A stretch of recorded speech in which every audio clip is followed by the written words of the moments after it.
नमस्ते दोस्तों, न्यूज सक्षम के ऊपर आपका हार्दिक स्वागत है। दोस्तों हमने यहाँ पर राजस्थान का इतिहास ले रहे थे और राजस्थान के इतिहास के अंदर भी हमने यहाँ पर देख रहे थे दोस्तों मेवाड़ राजवंश, महाराणा सांगा या संग्राम सिंह, महाराणा सांगा या संग्राम सिंह। इसके अंदर हम देखते हैं इसका शासनकाल था 1509 से लेकर 1528, यानी मई 1509 से लेकर 1528 जनवरी 1528 तक का इसका क्या माना गया था, शासनकाल माना गया था।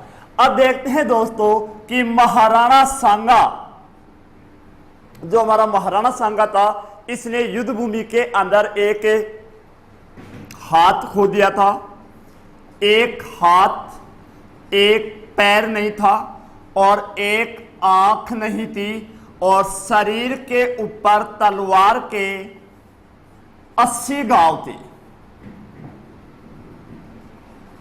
कितने घाव थे? 80 घाव था। ऐसा शरीर बताया गया था, यानी इसके एक हाथ नहीं है, एक पैर नहीं था, एक आंख नहीं थी। युद्ध भूमि के अंदर इसने यहां पर खोए थे और शरीर के ऊपर तलवार के 80 घाव थे। तो इस दृश्य को बताया गया था सैनिकों का भग्नावेश,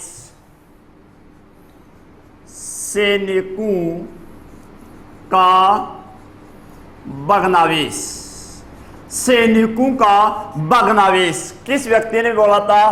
कर्नल जेम्स टोड ने, कर्नल जेम्स टोड ने। कर्नल जेम्स टोड ने महाराणा संग्राम सिंह या महाराणा सांगा को क्या बोला था? सैनिकों का भग्नावेश के नाम से इसे जाना गया था। अब देखते हैं दोस्तों, हम पिछले वीडियो की तरफ हम कुछ जाते हैं यहाँ पर कि महाराणा सांगा है ये किसकी शरण में चला गया था? अजमेर के अंदर करमचंद पवार, करमचंद पवार की शरण के अंदर ये चला गया था। यानी कहां पर था? अजमेर के अंदर था, और अजमेर भी करमचंद पवार के शरण में चला गया था। अब देखते हैं दोस्तों, ये अजमेर का जो करमचंद पवार है ये एक लुटेरा था, डाकू था दोस्तों। यानी ये आसपास के क्षेत्र के अंदर लूटपाट करता था, और इसके पास में अच्छे, यानी इसके पास में और भी कई व्यक्ति थे जो इसको लूटपाट के अंदर सहयोग करते थे। तो राणा सांगा भी यहां पर क्या हो गया? करमचंद पवार की शरण में आ गया। तो ये भी यहां पर क्या बन गया? एक लुटेरा बन गया था। अब क्या होता है दोस्तों, एक यहां पर जनश्रुति बताई गई है, इसकी हम मैं चर्चा कर रहा हूं दोस्तों, कि राणा सांगा के जो साथी थे वो यहां पर करमचंद की देखरेख के अंदर ये एक यहां पर लूटपाट करके जा रहे थे, रास्ते के अंदर जा रहे थे। रास्ते के अंदर दोपहर का समय था। दोपहर के समय में यहां पर एक पेड़ था जिसको हम बोलते हैं वट वृक्ष। इस वट वृक्ष के नीचे आराम करने के लिए ठहर जाते हैं। तो इनको यहां पर गहरी नींद आ जाती है, इस सांगा और सांगा के साथियों को। पास में क्या होता है? एक सर्प निकलता है, और ये सर्प है जो राणा सांगा के यानी मुख के ऊपर, यानी छाती के ऊपर अपना शरीर रख लेता है और अपनी फन रख देता है इसके मुख के ऊपर। पास से एक व्यक्ति गुजर रहा था, ये सुणु का ये क्या था? ज्ञाता बताया गया था। तो ये इस दृश्य को देख लेता है, और इस दृश्य को ये किस व्यक्ति को बताता है? करमचंद पवार को बताता है कि जो राणा सांगा है, जो संग्राम सिंह है, ये एक अच्छा राजा बनेगा और मेवाड़ का ये प्रतिभागी क्या बन सकता है? राजा बन सकता है। इसलिए संग्राम सिंह या राणा सांगा ने करमचंद पवार के सहयोग से मेवाड़ की राजगद्दी प्राप्त की थी। कब? मई 1509 के अंदर इसने राजगद्दी प्राप्त की थी। अब देखते हैं दोस्तों, करमचंद पवार के सहयोग से बना है क्या? संग्राम सिंह यहाँ का शासक बना है।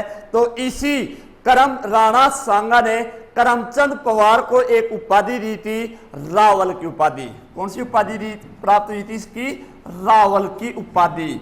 मेवाड़ के अंदर राणा सांगा ने किस व्यक्ति को यहां पर रावल की उपाधि दी थी? तो करमचंद पवार को यहां पर रावल की उपाधि दी थी, तथा इसे 1 लाख वाली कुछ जागीर भी दी थी, जैसे मांडलगढ़ की जागीर दी थी, एक तो कौन सी जागीर दी थी यहाँ पर, मांडलगढ़ की यहाँ पर उसने जागीर दी थी दोस्तों। तो इस आधार पर इसने करमचंद के पवार के आधार पर इसने क्या किया था, मेवाड़ की राजगद्दी प्राप्त की थी। ये था दोस्तों हमारे महाराणा सांगा से कुछ परिचय के बारे में हम तथ्य। अब देखते हैं दोस्तों कि जब महाराणा सांगा मेवाड़ की राजगद्दी प्राप्त करता है उस समय इसके पड़ोसियों के अंदर यानी पड़ोसी राजा कौन थे जो महाराणा सांगा के यहाँ पर क्या बताए गए थे, दुश्मन बताए गए, उसकी हम चर्चा करते हैं। और महाराणा सांगा से संबंधित जैसे क्वेश्चन आता है दोस्तों, युद्धों से संबंधित कई बार यहाँ पर क्वेश्चन आता है दोस्तों। तो अब हम दोस्तों चर्चा करते हैं कि महाराणा सांगा के समय में मेवाड़ के अंदर शासक कौन आ गया, राणा महाराणा सांगा। तो उस समय दिल्ली का शासक कौन था, सिकंदर लोदी यहां पर क्या था, शासक था। अब देखते हैं दोस्तों महाराणा सांगा के प्रमुख युद्ध, इन युद्धों से संबंधित दोस्तों यहां पर निश्चित हमारा क्वेश्चन बनता है दोस्तों। देखते हैं दोस्तों किस आधार पर यहां पर क्वेश्चन बन जाता है।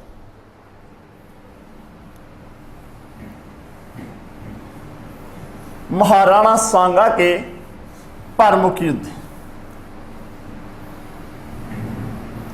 प्रमुख युद्ध।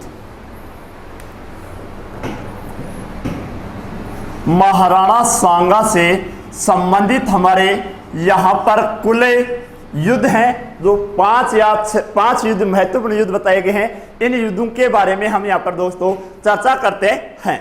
पहला युद्ध है खातौली का युद्ध। खातौली का युद्ध, खातौली का युद्ध कब हुआ था, 1517 ईस्वी के अंदर। दूसरा है पहला हो गया हमारा कौन सा, खातौली का युद्ध। दूसरा है खेती बाड़ी का युद्ध। कौन सा युद्ध है, बाड़ी का युद्ध 1518 के अंदर। इसके बाद में आता है गागरोन का युद्ध।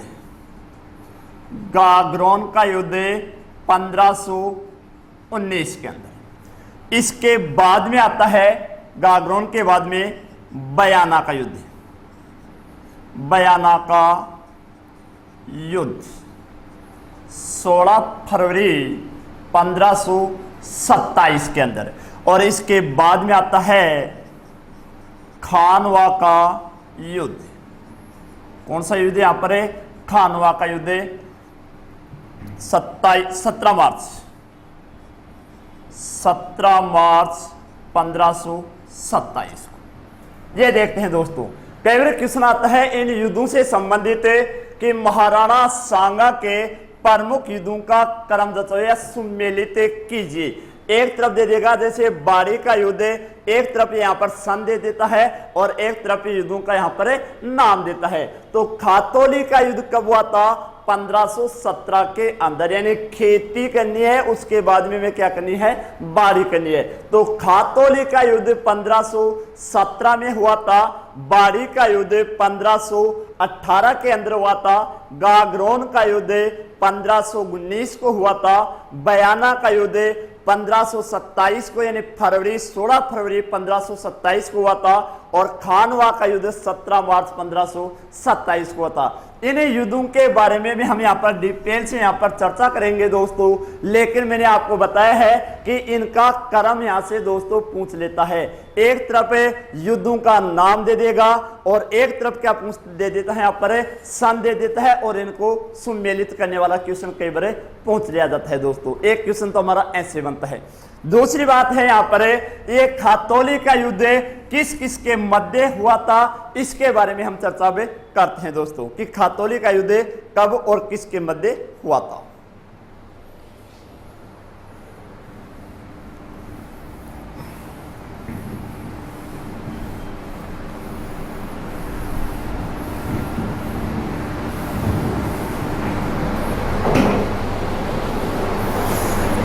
पहले तो क्वेश्चन हमारा ये बन जाता है कि खातौली वर्तमान किस जिले में है, तो वर्तमान खातौली वर्तमान कोटा की एक तहसील है पिपलदा।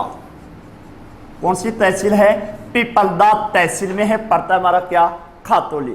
क्वेश्चन आ जाए हमारा कि खातौली का युद्ध वर्तमान में किस जिले में पड़ता है, तो कौन सा जिला आता है, कोटा में। क्वेश्चन आ जाए खातौली का युद्ध किस रियासत में हुआ था, तो रियासत उस समय कौन सी थी, बूंदी रियासत। कौन सी रियासत थी, बूंदी रियासत में। या क्वेश्चन आ जाए खातौली का युद्ध कौन से जिले में हुआ था, तो भी हमारा क्या होगा, बूंदी। अगर वर्तमान शब्द नहीं होगा तो उत्तर हमारा क्या आएगा, बूंदी रियासत आएगा। क्यों आएगा दोस्तों, क्योंकि कोटा रियासत यानी कोटा रियासत का निर्माण कब हुआ था, 1631 के अंदर हुआ था। यानी बूंदी से कोटा कब अलग हुआ था, 1631 के अंदर ये अलग हुआ था। बाकी हमारा युद्ध कब हो चुका है, 1517 के अंदर ये युद्ध हो चुका था। तो हमारा ये ध्यान रख लेना, अगर वर्तमान शब्द पूछेगा तो हमारा उत्तर क्या होगा, कोटा होगा। अगर वर्तमान शब्द यहां पर नहीं देगा तो हमारा उत्तर क्या आएगा, बूंदी होगा दोस्तों। तो ये वर्तमान में पीपलदा तहसील है कोटा की, इसके अंदर ये खातौली पड़ता है दोस्तों। अब देखते हैं दोस्तों इसके अंदर ये युद्ध किस किस के मध्य हुआ था। तो ये युद्ध हुआ था दिल्ली का शासक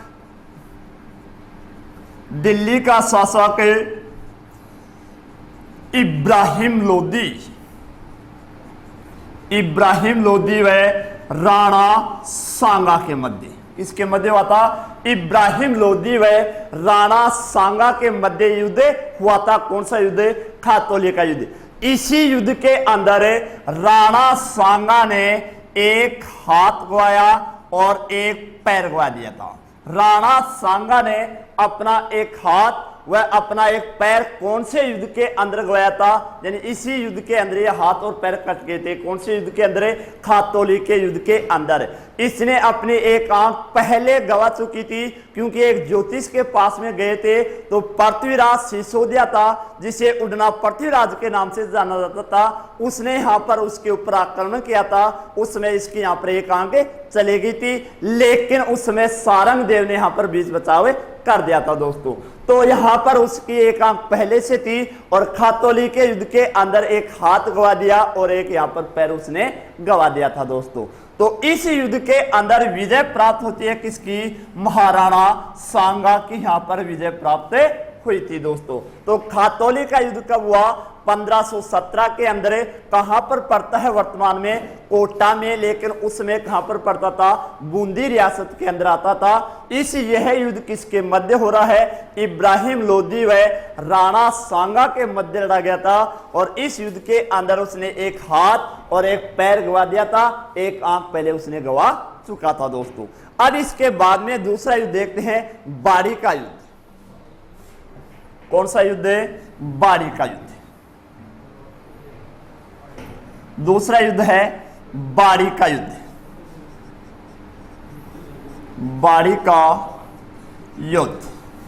बाड़ी का युद्ध कब हुआ था, कंटिन्यू हो रहे हैं युद्ध यहां पर 1518 के अंदर।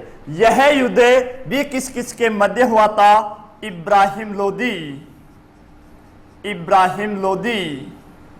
व राणा सांगा के मध्य। इब्राहिम लोदी व राणा सांगा के मध्य ये युद्ध हुआ और इस युद्ध के अंदर भी विजय किसकी प्राप्त हो रही है, राणा सांगा की यहां पर विजय प्राप्त हो रही है। यानी एक दिल्ली के शासक को ये राणा सांगा क्या कर चुका है, उसे मिट्टी की धूल यहां पर चटा चुका है। यानी राणा दिल्ली के शासक को ये 2 बार यहां पर पराजित कर चुका है दोस्तों। तो ये तो था हमारा खातौली का युद्ध, और ये कौन सा था, बाड़ी का युद्ध था। और ये भी इब्राहिम लोदी व राणा सांगा के मध्य हुआ और इस युद्ध के अंदर भी यहां पर विजय किसकी होती है, राणा सांगा की विजय प्राप्त होती है।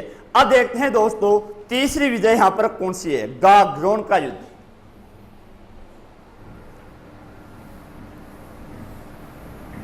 गाग्रोन का युद्ध।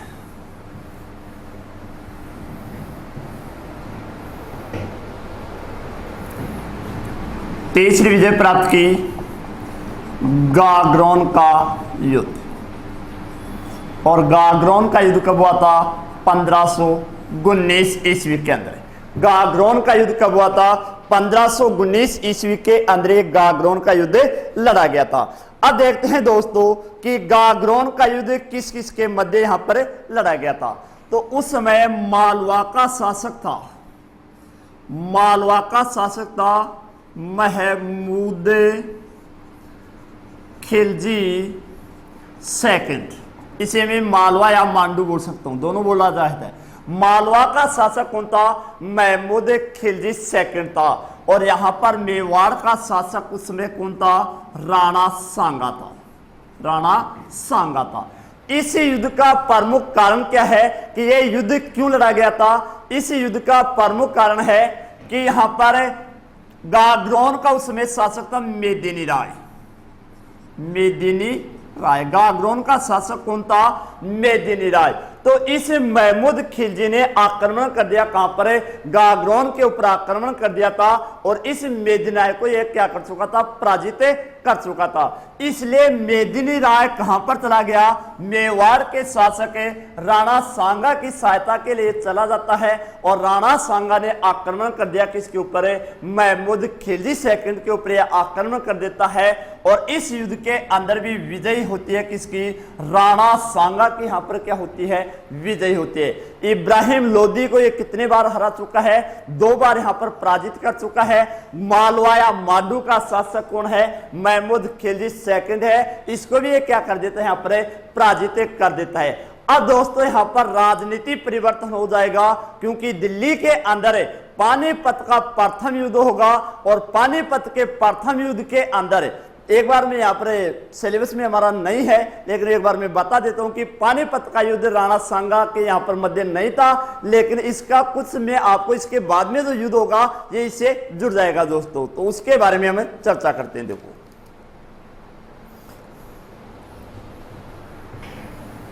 कई बार क्वेश्चन भी आ जाता है,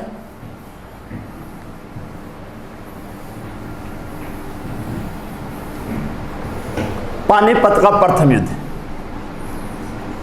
पानीपत का प्रथम युद्ध, पानीपत का प्रथम युद्ध 1526 के अंदर किस किस के मध्य हुआ था? दिल्ली का शासक था इब्राहिम लोदी, इब्राहिम लोदी। और उस समय एक अफगान सरदार था, कौन है?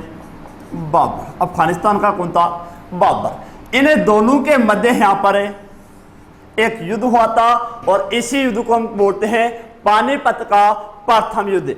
इस युद्ध के अंदर विजय हुई थी किसकी? बाबर की यहां पर क्या हुई थी? विजय हुई थी। लेकिन कई बार यहां पर क्वेश्चन आ जाता है कि इब्राहिम लोदी की पानीपत के प्रथम युद्ध में, क्वेश्चन का ध्यान रखना, पानीपत के प्रथम युद्ध में इब्राहिम लोदी की इधर के किस शासक ने सहायता की थी? विक्रमजीत सिंह ने। कहां का शासक था? इधर। शासक कहां का था? ये इधर का शासक था। इधर का शासक विक्रमजीत सिंह ने इब्राहिम लोदी की यहां पर क्या की थी? सहायता की थी पानीपत के प्रथम युद्ध के अंदर, लेकिन ये फिर भी नहीं जीत पाया था। अब कई बार क्वेश्चन आता है कि बाबर को भारत के ऊपर आक्रमण करने के लिए राणा सांगा ने आमंत्रित किया था, लेकिन ये गलत हो सकता है दोस्तों।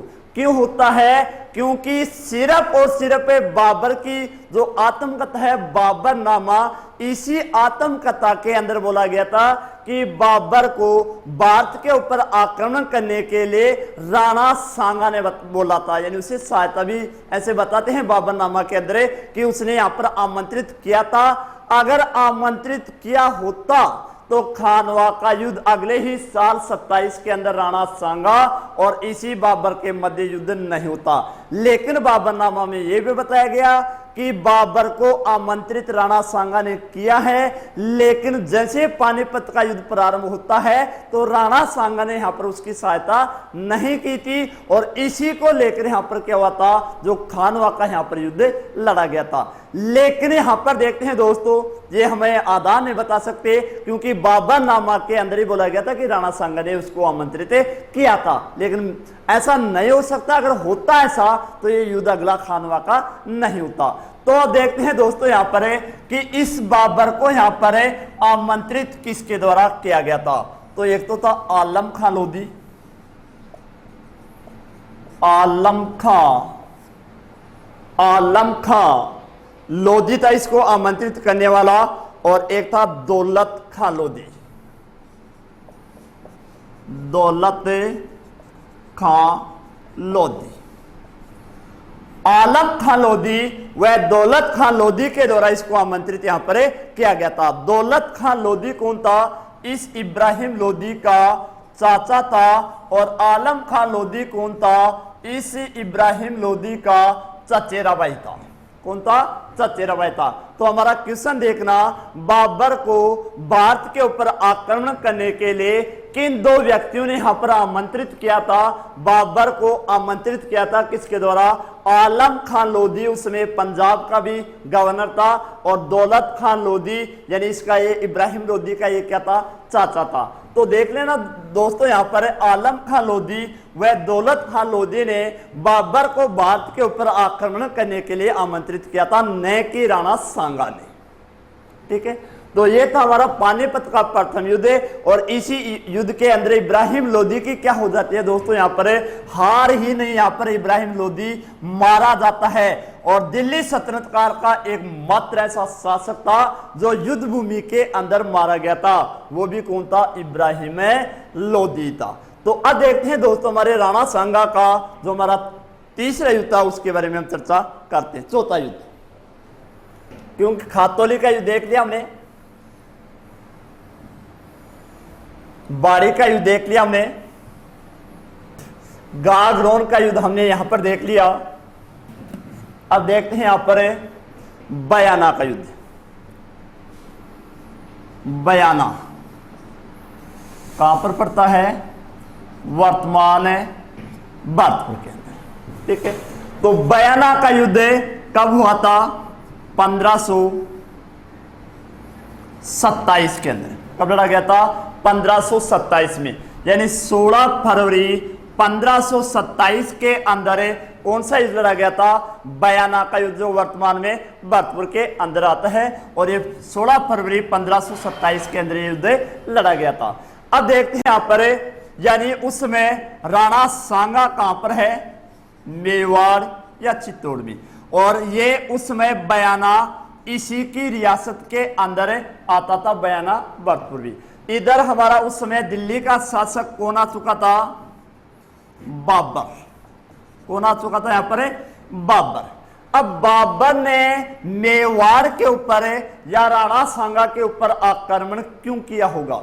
एक तो बाबर यहां पर उसमें अगर हम देखें तो एक तो यहां पर बाबर सिकंदर महान बनना चाहता था, यानी संपूर्ण भारत के ऊपर अपना अधिकार बनाना चाहता था। इसी की रोक यहां पर कौन लगा रखा था? मेवाड़ का शासक राणा सांगा, इसका एक रोड़ा था। इसलिए बाबर ने अपने एक मित्र था इश्क आका, बाबर का एक मित्र था जिसका नाम था इश्क आका।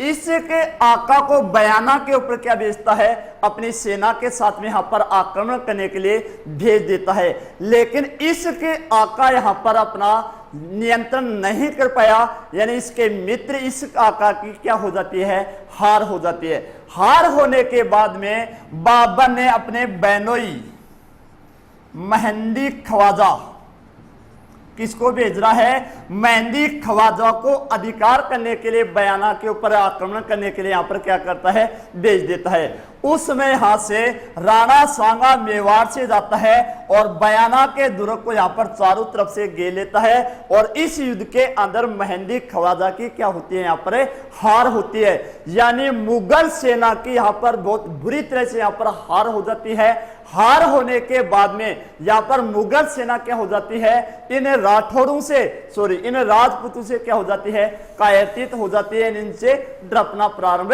हो जाती है। अब देखो दोस्तों, यहां से जैसे बयाना से मुगल सेना दिल्ली की तरफ जाता है तो बाबर ने इस सेना को यहाँ पर देखता है और इनका बुरा हाल है देखता है दोस्तों।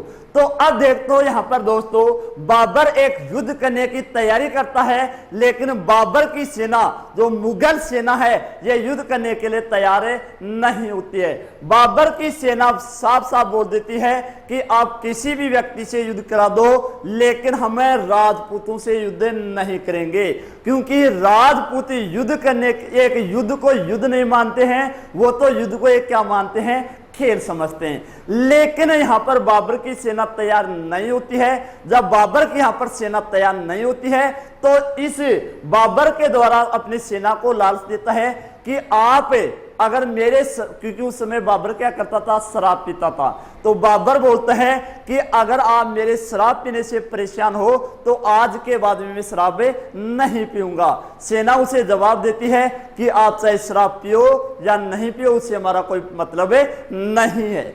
दूसरा, उसे बाबर अपनी सेना को दूसरा लालच देता है कि अगर हमें खानवा के युद्ध के अंदर राणा सांगा को अगर हम पराजित कर देते हैं तो प्रत्येक काबू निवासी को एक एक क्या मिलेगा, चांदी का सिक्का दिया जाएगा।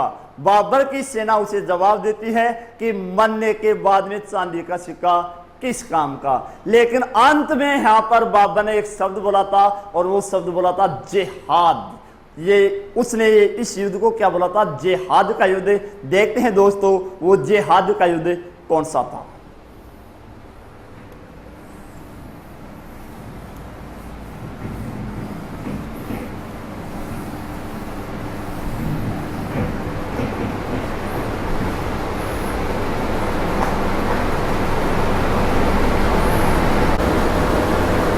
हाँ तो दोस्तों हम अब देख लेते हमारा पांचवा युद्ध था खानवा का युद्ध। खानवा का युद्ध, खानवा का युद्ध हुआ था 17 मार्च 1527 को। 17 मार्च 1527 को हमारा युद्ध होता है और इसी युद्ध का नाम है खानवा का युद्ध। युद्ध किस किस के मध्य हुआ था, बाबर व राणा सांगा। बाबर व सांगा के मध्य ये युद्ध हुआ था। इसी युद्ध के अंदर विजय प्राप्त की थी किसके द्वारा, बाबर के द्वारा, और यहां पर राणा सांगा की क्या हुई थी, हार हुई थी। अब देखते हैं दोस्तों इस युद्ध से संबंधित हमारे काफी क्वेश्चन बन जाते हैं, उसके बारे में हम चर्चा करते हैं। एक तो खानवा के युद्ध को जिहाद का युद्ध घोषित किया था, जिहाद का युद्ध घोषित किया गया था। पहली बात तो है, यानी राजस्थान के अंदर किस युद्ध को बाबर ने जिहाद का युद्ध घोषित किया था, तो जिहाद का युद्ध कौन सा था, यहाँ पर इसी जिहाद का युद्ध खानवा के युद्ध को घोषित किया था। यहां पर जिहाद का मतलब होता है धर्म युद्ध। जिहाद का मतलब धर्म युद्ध। यहां पर किसी पक्ष को लेकर युद्ध नहीं है, यहां पर दो धर्मों के मध्य युद्ध है, हिंदू धर्म और मुस्लिम धर्म को लेकर यहां पर युद्ध हुआ था। क्योंकि इसी युद्ध के अंदर बाबर की जो सेना तैयार नहीं हुई थी, तभी उसने शब्द बोला था कौन सा, जिहाद का युद्ध। तभी यहां पर बाबर की सेना तैयार हुई थी दोस्तों। अब देखते हैं दोस्तों यहां पर कि इस राणा सांगा की सहायता करने के लिए यहां पर कौन कौन से राजा यहां पर आ रहे हैं। यहां पर बताया गया है कि राणा सांगा की सहायता के लिए एक तो यहां पर राणा सांगा ने अपने क्षेत्र के आसपास के राजाओं को एकत्रित किया था और इनको जो आमंत्रित किया गया था इसको बोला गया था पेती परना। कौन सी प्रथा थी, पाती परन प्रथा। कौन सी प्रथा, पाती पर्वन की प्रथा, यानी आमंत्रित करने के लिए उसने एक प्रथा अपनाई थी, पाती पर्वन की प्रथा। राजस्थान का वह शासक या वह राजा जिसके नियंत्रण के अंदर राजस्थान यानी कंप्लीट राजस्थान के अंदर जितने भी राजा महाराजा थे वो इसकी छत्र छाया के अंदर आ गए थे। वो छत्र छाया के अंदर आने के लिए कौन सी प्रथा थी? पाती परवन की प्रथा इनको आमंत्रित किया था और इसी आमंत्रित के तहत यहाँ पर उसने क्या लड़ा था? युद्ध लड़ा था। अब देखते हैं यहाँ पर दोस्तों, यानी इसकी छत्र छाया में 7 उच्च जाति के राजा, 7 उच्च कोटि के राजा, सॉरी जाति का नाम, उच्च कोटि के राजा थे। 9 इसके साथ में राव थे और 140 के साथ में सरदार थे।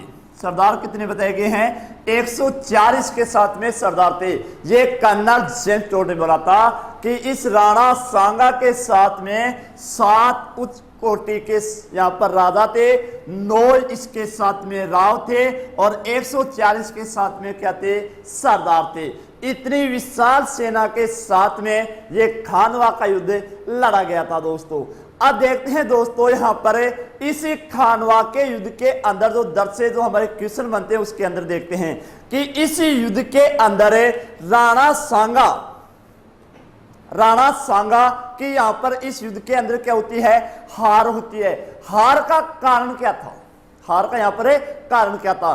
पहला कारण था यहाँ पर एक तो राणा सांगा ने बयाना के युद्ध के अंदर राणा सांगा की विजय हुई थी, लेकिन ये तुरंत वहां से मेवाड़ की तरफ आ गया। ये आगे दिल्ली की तरफ अगर बढ़ता, क्योंकि उसमें मुगल सेना घबराई हुई थी, उस मुगल सेना के यहाँ पर पराजय निश्चित थी। यानी राणा सांगा ने बयाना के युद्ध के बाद में विलंबन किया था। दूसरे कर्नल जेम्स टोड दूसरा कारण क्या बताता है? एक तरफ भीड़ है और एक तरफ अनुशासित सेना है। एक तरफ भीड़ कौन सी है? जो मेवाड़ की सेना थी, ये एक भीड़ तंत्र था, और एक तरफ बाबर की सेना है, वो कौन सी थी? अनुशासित सेना थी। तीसरी बात इस युद्ध के अंदर थी कि बाबर के पास में एक पद्धति थी और उसी पद्धति का नाम है तुगेलुमा पद्धति। कौन सी पद्धति? तुगेलुमा पद्धति। तुगेलुमा पद्धति बाबर ने उज़्बेकों से सीखी थी।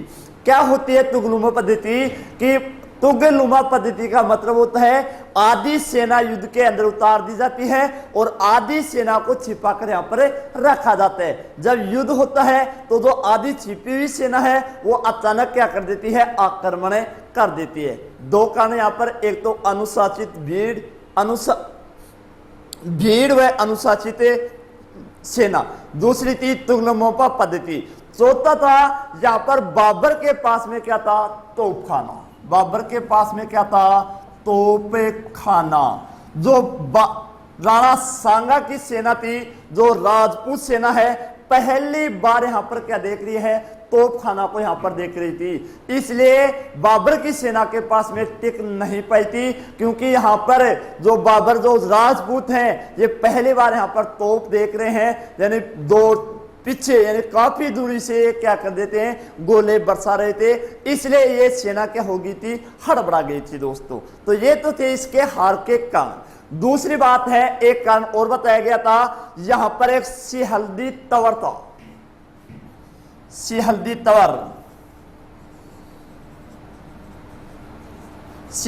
तंवर ने इस युद्ध के अंदर राणा सांगा का एक सेनापति था और इसी सिहल्दी तंवर ये बाद में किससे मिल गया था? बाबर से मिल गया था। तो राणा सांगा का विश्वासघाती सेनापति या व्यक्ति कौन था? सिहल्दी तंवर ही था, जिसे बाद में किससे मिल गया था? बाबर से मिल गया था। तीसरी बात है कि राणा सांगा युद्ध भूमि के अंदर क्या हो जाता है? घायल हो जाता है। तो इस घायल होने के बाद में उसका राज चिन्ह किसने दान किया था? राज्य चिन्ह। यानी जब राणा सांगा घायल हो जाता है तो इसके बाद में यहां पर राज्य चिन्ह किसके द्वारा यहां पर धारण किया गया था? झाला अज्जा के द्वारा। झाला अज्जा के द्वारा यहां पर राज्य चिन्ह यहां पर क्या किए गए थे? धारण किए गए थे। पहले ये राज्य चिन्ह किस व्यक्ति को धारण करने के लिए बोला गया था? तो रावत रतन सिंह को। रावत रतन सिंह को राज्य चिन्ह धारण करने के लिए बोला गया था, लेकिन रावत रतन सिंह ने यह कहते हुए मना कर दिया था कि मेरे जितने भी पूर्वज हैं वो मेवाड़ छोड़ चुके हैं, इसलिए मैं यहाँ पर राज्य चिन्ह धारण नहीं करूंगा, क्योंकि मेरे पूर्वज हैं या आने वाली जो मेरी पीढ़ी है वो यहाँ पर नहीं है, क्योंकि उन्होंने मेवाड़ छोड़ दिया है। इसलिए जब राणा सांगा युद्ध भूमि के अंदर घायल हो जाता है तो यहाँ पर राज्य चिन्ह किसके द्वारा धारण किए गए थे? झाला अफजा के द्वारा यहाँ पर राज्य चिन्ह धारण किए गए थे। और इस युद्ध के अंदर ही यहाँ पर राणा सांगा जब यहाँ पर घायल हो जाता है तो इसे कहां पर ले लाया गया था? बसवा दौसा। बसवा दौसा के अंदर, यानी इसको कहां पर लाया गया था? बसवा दौसा के अंदर इसका इलाज किया गया था दोस्तों। अब क्या होता है दोस्तों, यहां पर ये युद्ध हमारा कंप्लीट हो जाते हैं, लेकिन हमारा क्वेश्चन बन जाता है कई बार कि खानवा के युद्ध के अंदर राणा सांगा की सहायता के लिए मारवाड़ से कौन आया था, या बीकानेर क्षेत्र से हमारा कौन आया था, या कछवा वंश यानी आमेर रियासत से हमारे कौन सा शासक आया था? इनसे संबंधित कई बार क्वेश्चन आ जाता है दोस्तों। तो उससे भी हम चर्चा करते हैं कि कौन से क्षेत्र से कौन सा व्यक्ति यहां पर आया था। जो 7 यहां पर उच्च जाति के व्यक्ति, उच्च राजपूत थे, 9 यहां पर राव थे, इनकी भी हम यहां पर चर्चा करते हैं दोस्तों। देखते हैं दोस्तों यहां पर बीकानेर से कौन था? बीकानेर, बीकानेर क्षेत्र से यहां पर कौन है आया था? राव जेठ सिंह का पुत्र था कल्याणमल। कल्याणमल सांगा की सहायता के लिए बीकानेर का शासक राव जैत सिंह का पुत्र था कौन है? कल्याण ने यहां पर सहायता की थी।